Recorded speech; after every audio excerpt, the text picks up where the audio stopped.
Hello, I'm Patricia Gras. Welcome to Passion Time. I'm here with Cara LaMoure. Isn't that a sexy French name? Well, she happens to be a classical musician. She's from Plano, Texas, and she's with Windsync, which is a quintet, a classical music quintet that started out in Houston through Rice University, but she joined 2 years ago. Thank you so much for joining us. Thank you for having me. I love having people from Windsync. I love you all. I love your music. I love you guys. I want to know what your passion is and how you're living your passion. Oh, wow.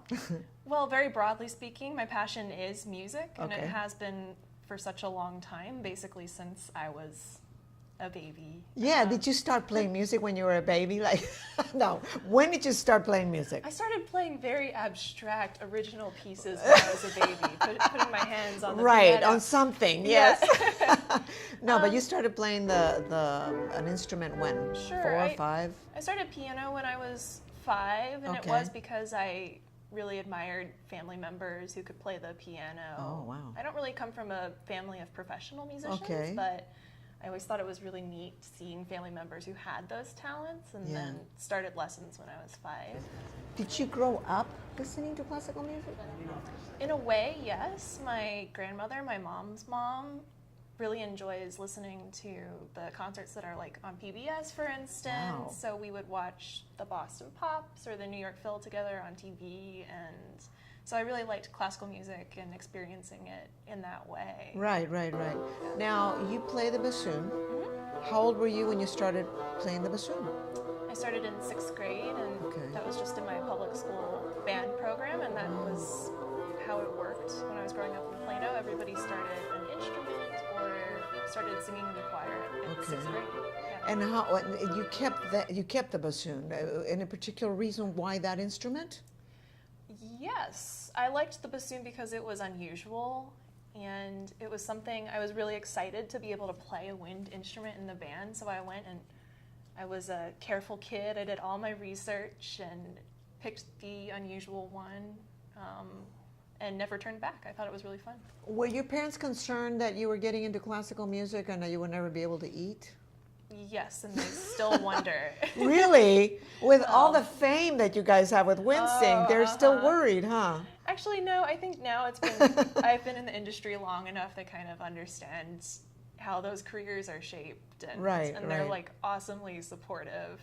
I'm very lucky to have a family that will come to my concerts, even if I play something super weird. They're like, okay, that was interesting. Well, let's talk about that, because Windsync, even though you play classical music and you think, well, it's got to be classical music, it's Mozart and it's, Chopin. Right.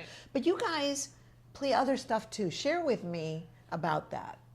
Sure. So we do play classical things, but the funny thing about having an ensemble like Windsync, which is only orchestral winds, is that a lot of composers chose to write for the symphony orchestra instead of just these winds. And because of that, we actually don't have repertoire written specifically by like Mozart or Beethoven or any of those guys. Yeah. So we have some older pieces that we love to explore and share because that shows what the history of that group is.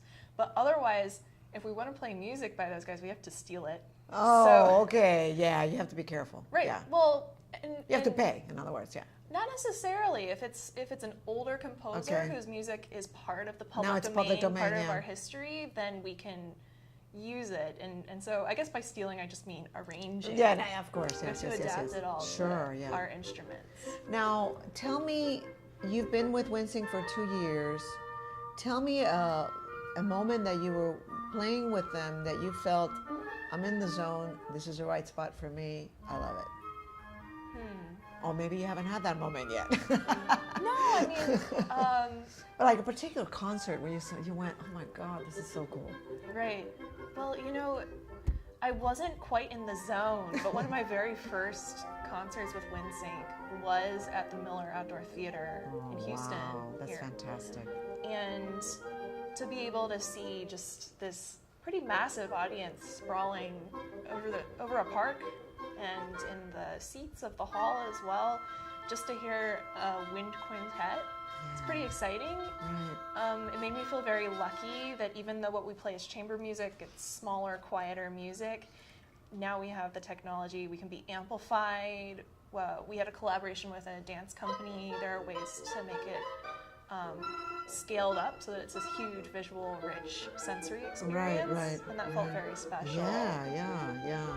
And what is your ultimate goal? Like, you know, some people, it's playing in, I don't know, Carnegie Hall, and which you guys already have done, but do you have like oh my gosh, I would love to play here, or I would like to travel more? Or, I mean, what would be that dream for Windsync and you in it? Right. I mean, we're very lucky in that we have played at Carnegie Hall, we do tour, we travel, and I actually really like the lifestyle of traveling, and I'm glad that we have opportunities to continue touring.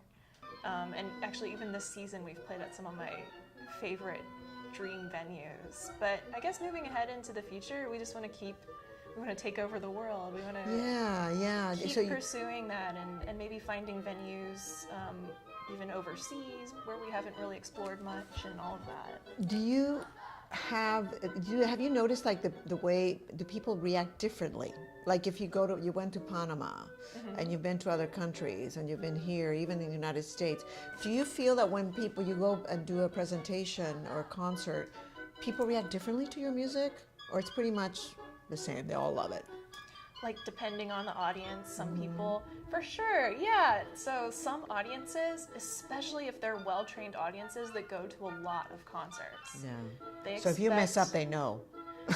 Yeah. But you don't mess up, right? There's no getting around that, you know. But they'll still, you know, for them, etiquette means being very quiet and applauding at specific moments. They know when.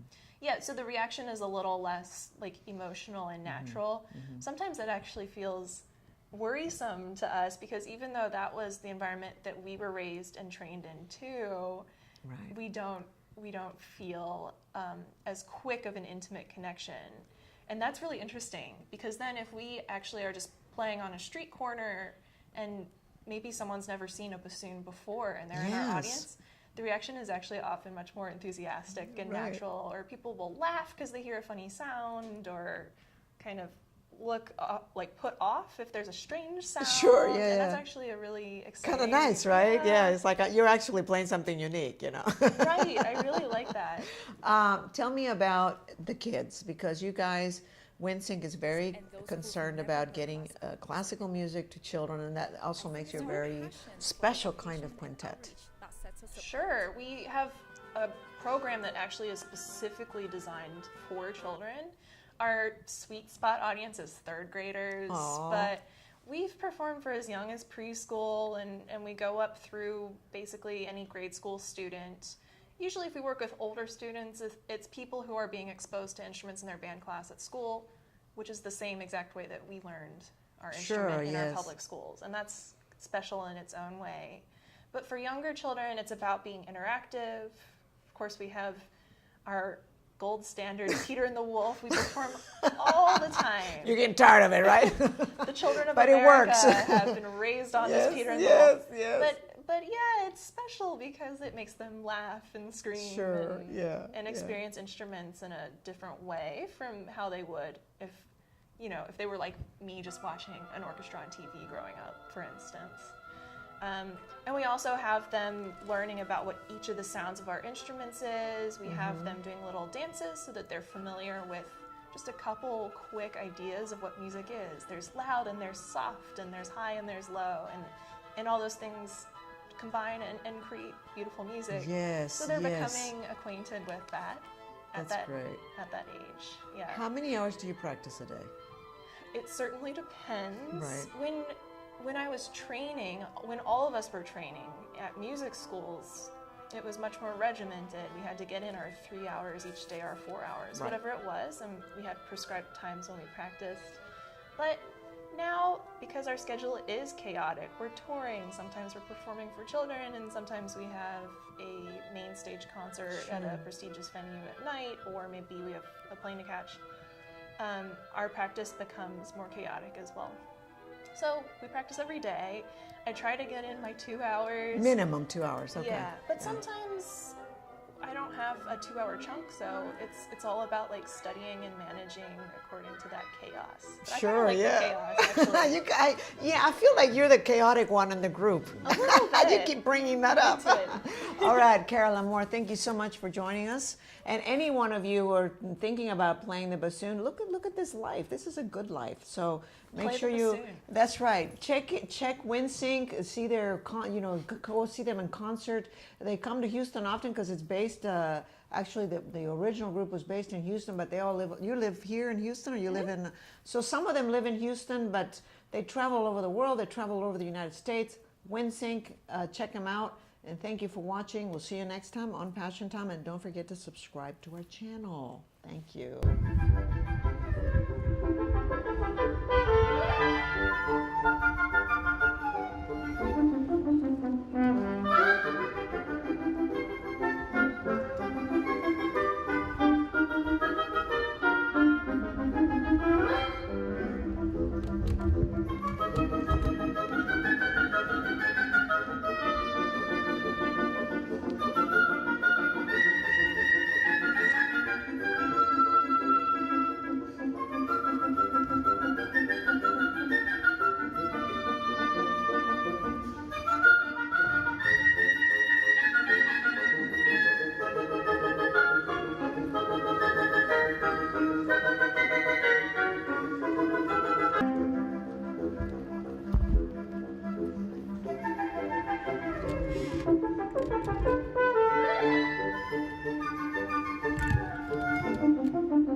Thank you.